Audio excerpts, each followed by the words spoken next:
I'm going with Terence Crawford. You know, big weight jump, a dangerous fight, but somebody's got to prove to me that they can break Terence Crawford's will. Canelo lands good punches. I think Canelo could hurt Crawford. Crawford's, first time in that division and jumping 2 divisions. No way against lesser competition. He knocks them the hell out. Canelo doesn't finish these guys, and he doesn't look good beating them. Shout out to the judges. The judges make Canelo look good. Terence Crawford versus Canelo Alvarez is shaping up as one of the most intriguing matchups in modern boxing, drawing intense debate among analysts, fighters, and commentators. Many experts have weighed in, assessing each fighter's strengths, weaknesses, and the dynamics that could determine the outcome of this historic bout. Andre Ward, a former champion and widely respected analyst, expressed that Crawford's pressure, timing, and killer instinct make him a uniquely dangerous opponent. I'm going with Terence Crawford. Big weight jump, a dangerous fight, but somebody's got to prove to me that they can break Terence Crawford's will and that he can't figure it out against you.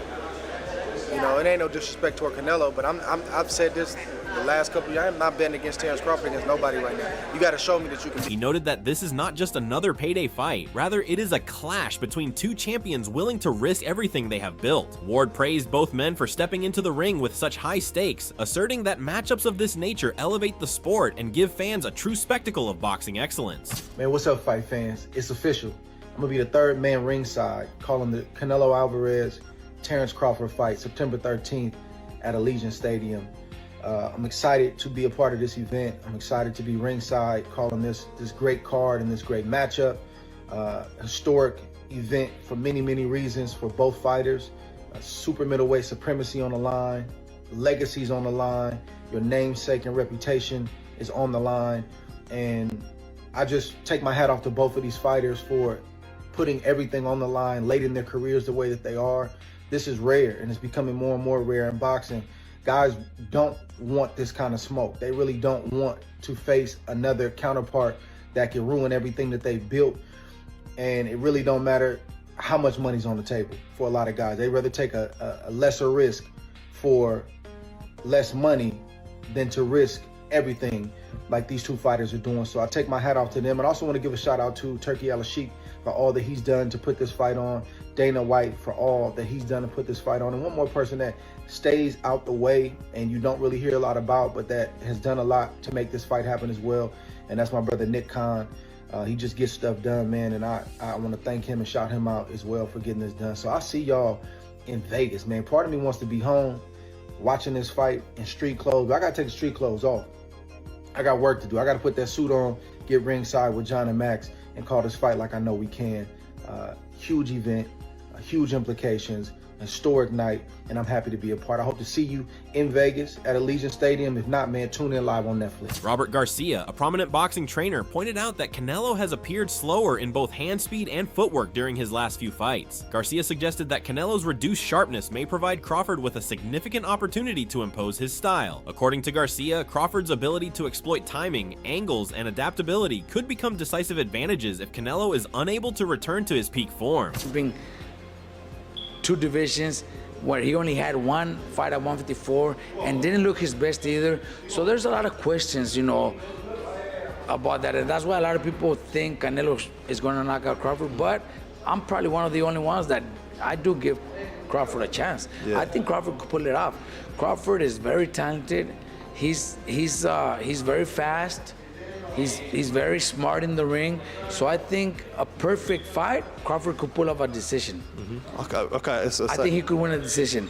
I don't pick him. I wouldn't put my money on him winning because it's a very dangerous, risky fight, especially with Canelo being so strong. But Canelo's last few performances, he's looked slow, flat-footed, looking for 1 punch at a time.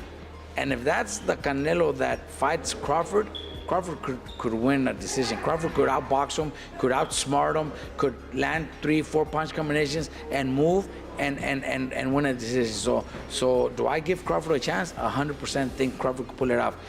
Would I put my money on it? Probably not. Yeah. But I do give him a chance. Yeah, good stuff. Look, Robert, appreciate you taking time to speak to me. I appreciate you letting me in the gym today. Always a pleasure, and yeah, hopefully be catching up sometime soon. Thanks Appreciate for coming. it. Thank you very much. Teddy Atlas, another veteran analyst, raised additional concerns regarding Canelo's preparation for the fight. Atlas criticized Canelo's training approach, arguing that he might be overexerting himself during sparring sessions with high-level fighters like Jaron Ennis. Atlas emphasized the importance of training smart, not just hard, cautioning that excessive sparring could deplete Canelo's energy reserves and leave him vulnerable on fight night. So I avoided that. I would bring in specific sparring partners that knew how to be a sparring partner. Yeah, if I wanted something, I went over to him before the day started. Listen, I want you to do this. All right. I'm paying him. I have the right to do that. I want you to move more today. I want you to, you know what? I want you to press him a little. You know what? There was a fight I was getting a guy ready for, and I was worried about the first couple rounds. So I said, when the bell rings, I want you to rush out of the corner and go right after him. And I was, obviously I had my guy ready because we were getting ready for that kind of fight plan, for the possibility that the opponent would come out that way. So I wouldn't look to get a boots at us. I mean, nothing wrong with that's what they want. That's fine, and I get it, the style, the size, the length. I understand.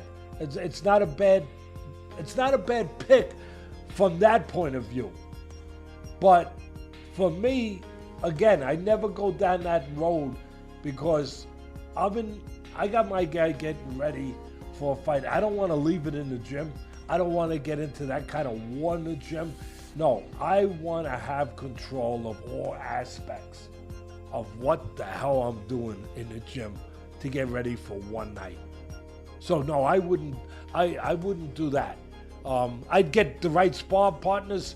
If I thought I had a guy, I get guys that my guy could work with, and if he was having an off day, he could kind of, have his way and do what he wanted with the guy. I'd have one of them. I'd probably have 3 guys, sometimes 4, depending on where we were at, with the calendar when the fight was coming. Atlas also highlighted specific instances where Canelo may have left his best performances in the gym rather than conserving them for the fight itself. He noted that intense sparring sessions with fighters like Jaron Boots Ennis, who may push Canelo to his limits, could mimic the challenges Crawford would present in the... And a lot has been taken out of you in the gym. You left it in the gym. And we heard that Jaron Boots Ennis was getting the best of Canelo Alvarez in his sparring sessions. That he possibly gave him a black eye. We saw the knot on his head. That was just a week ago. The fight is next week, next Saturday. So 3 weeks out from the fight, and you having this hard sparring sessions with Jaron Boots Ennis, who wants to prove a point. Leave no doubt. Jaron Ennis is going into those sparring sessions not just to be a sparring partner, but to gauge where he stands against a legend and a Hall of Famer and a superstar like Canelo Alvarez, to understand where he can get better and understand that he can actually compete on that level. So make no mistake about it, Jaron Boots Ennis wasn't in there to lay down. Now, he had a job to do.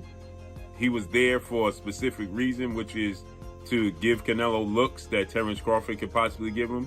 But you best believe, in those sparring sessions, he gonna give what he have. He gonna test the waters to see where he stands, right? Not just to help Canelo, not just to be a dummy. There's a reason you bring in a high-profile fighter. And so Teddy Atlas believes this is a huge mistake on Canelo Alvarez's part, because now he has possibly left it in the gym.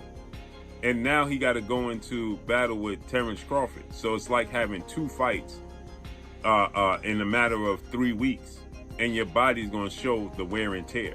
Canelo's enduring punching power remains a central factor in evaluating the matchup. Analysts point out that even when Canelo appears slower or less mobile, his ability to deliver crushing shots forces opponents to fight cautiously. Many fighters facing Canelo spend most of the bout on defense, prioritizing survival over offense, which can prevent knockouts. However, Crawford's style could render this survival strategy less effective.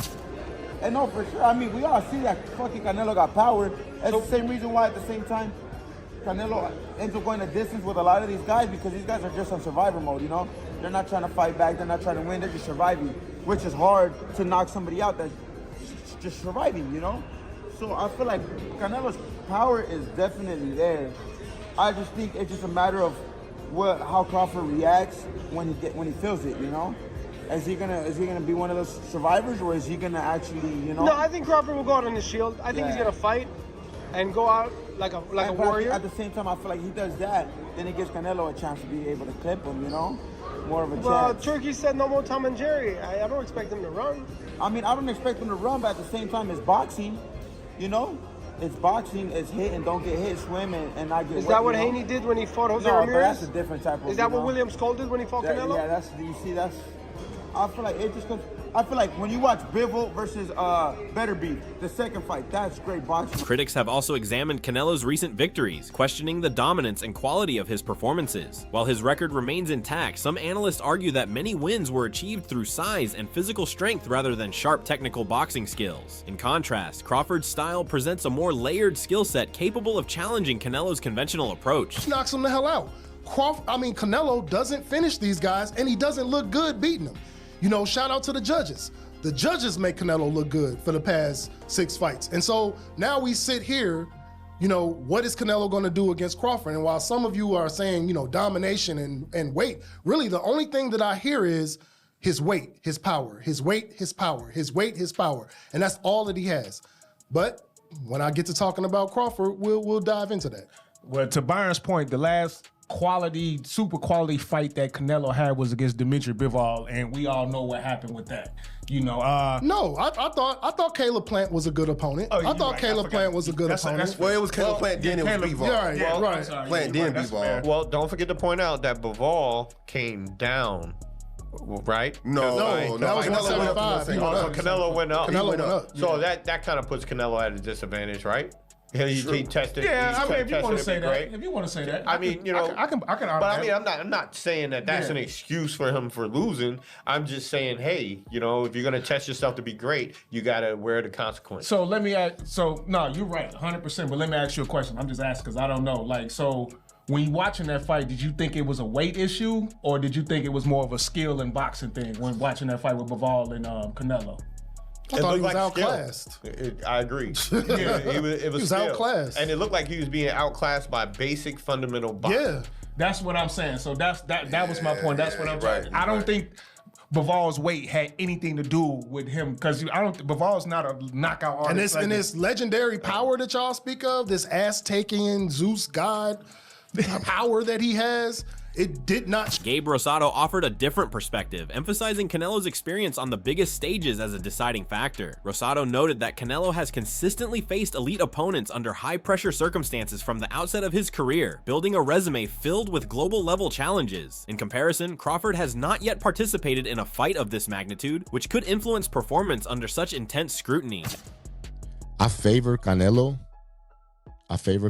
not by a lot, but I do favor him.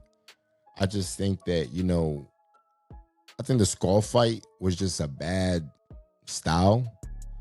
And I think Canelo was like, why force the issue? You know what I mean? I'm up. This guy's running. I'm not gonna take a chance. So I think that it was that kind of fight for Canelo. But Marjamov did give Crawford problems. You know what I'm saying? And where I felt like, damn, at 54, he gave you problems. 68 is different. You know what I'm saying? So you going up 3 weight classes, because he was 47, 54, 60, 68. That's 3 weight classes. It's a major difference, man. And, you know, one thing is like, right, so people are saying Canelo has problems with movers. But the reality is Crawford's not a mover. Crawford's not a fighter that fights on his feet in the sense of boxing, kind of like, let's say, how a Pernell Whitaker would box or how Andy Lara would box. Crawford is a fighter that works on angles. He's not on his feet like Muhammad Ali. You know what I'm saying? He's not that kind of boxer. So he's going to be there to get hit, you know? And I feel like that favors Canelo, because Canelo's going to hit you in the arms. He's going to hit you in the elbows. He's going to hit anything you give him, he's going to take it. You know what I mean?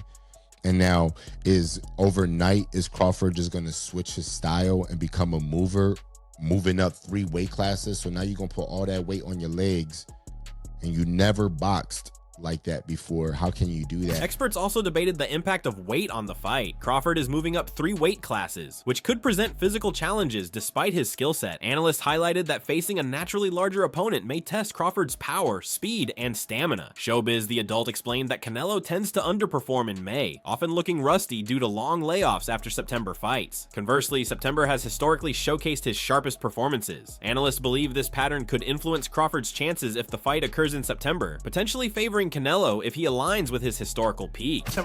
And in May, he always has a bad performance called the Canelo May curse. And come September, it's a better performance. His best performances are in September because since he only fights once a year, after September, it's a long layoff until May again, which is kind of like his tune-up fight where he looks rusty. I gotta see if this is true. So I brought up the box rec, and I want to go through this with you guys to see if it's actually true. Now, if it is, that's bad news for Terrence Bud Crawford, right? So let's look at this. May, William Skull. We're gonna go from recent to the past. William Skull, May. We all know that was a horrible performance to the point where people think Saul Canelo Alvarez is, you know, he's not looking right. He's finally starting to kind of go down in his abilities, right? And all those things. And this is kind of like the end of his career type of thing. He's in worse shape than Terrence Bud Crawford because of this performance. And I've heard people say that before, and I'm wondering if that's every May. So William Skull, bad performance, May. September, good performance, Edgar Berlanga. Lightning strike! Okay, we all know that was a good performance. Everybody was excited about that fight. Jaime Munguia, May! He's been very criticized about going 12 with Jaime Munguia, right? He knocked him down, but going 12 with Jaime Munguia, and people saw that as a horrible performance from Saul Canelo Alvarez. I actually liked that fight. They were going at it, but